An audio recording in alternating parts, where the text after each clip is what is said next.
Hey guys, in this video I want to answer another question from someone that wanted to know about how these macros are influenced by insulin. There's been just a lot of conflicting information, confusion, so I'm going to make it really simple in this one little video, okay? So there's three main macros, and macros are macronutrients: carbs, protein, and fat. Micronutrients would be like vitamins and minerals, things like that. These are macronutrients. Okay, there's many different types of carbs. We can take these carbs and list them on another scale called the glycemic index, which basically is the carbs' effect on raising blood sugars. And if something is high in fiber and low in not very sweet, it's going to be low on the list. Okay, so you have, vegetables are down here, and then you have berries, and then fruit, and then you have grains, and then refined sugars and processed foods up here. So it really depends on the type of carbohydrates. So the carbohydrates have the greatest effect on raising insulin, especially if it's refined sugars and starches. Okay, so that's that. Okay, so now let's talk about protein. Does protein increase insulin? Yes, to certain degrees. It really depends on a couple factors. Because if you're consuming a moderate or a small amount of protein, it's not going to trigger insulin that much, okay? So the more volume of protein you consume in excess, the more it's going to trigger insulin. Like when you start going over 8 ounces, 9 ounces, 10 ounces, 12 ounces, like you'd go to a restaurant and they bring you this steak, this 16 or 22 ounce steak, right? You talk about a massive amount of insulin spike, right? But it's also exaggerated when you add sugar or starch to that. So if you're adding a baked potato, a dessert, some sugar glaze, barbecue sauce, now it really will enhance the insulin.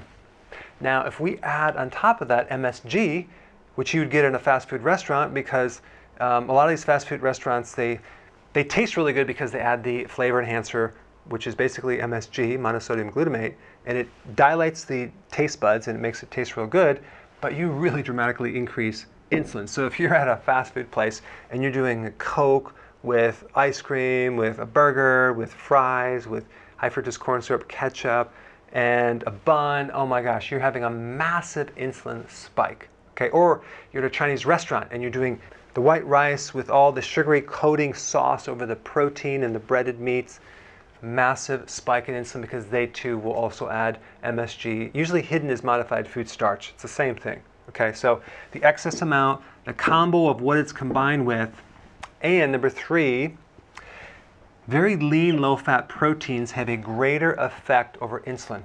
There's something called the insulin index, and the insulin index are all the foods ranked in order of how much insulin they will spike. So the glycemic index is how fast a carbohydrate will spike blood sugars.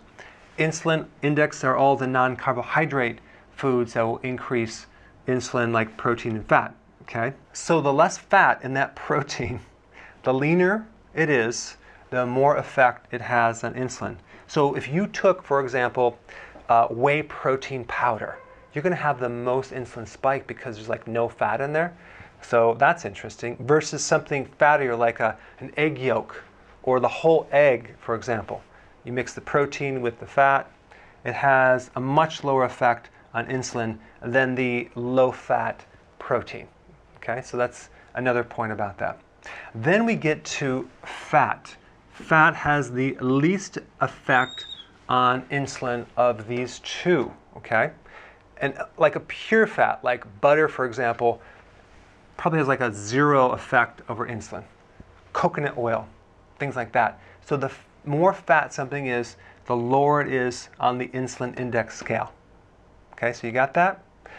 All right, just one more point I want to bring up, and that is that every time you eat anything of any significance, I'm not talking about like, drinking water or unsweetened tea or your vitamins, things like that. I'm not talking about coffee. I'm talking about something that has some calories, okay? Every time you do that, you spike insulin. And of course, the more food that you eat, the more insulin you're going to spike. So It doesn't matter what it is. If it's a keto bomb that's all fat with a little protein, it's still going to stimulate insulin. Not as much as a pure carbohydrate like sugar or bread, something like that, but it's going to spike insulin to some degree. So this is the added layer that I want to add to these. When you eat anything, you're going to stimulate insulin. So even though fat has the least effect on insulin, just the fact that you eat it will trigger certain things in your stomach, certain hormones that will trigger the insulin on a cascade of effects. So the point is you want to cut down these, okay, low as possible. Moderate protein, make sure it's not too lean.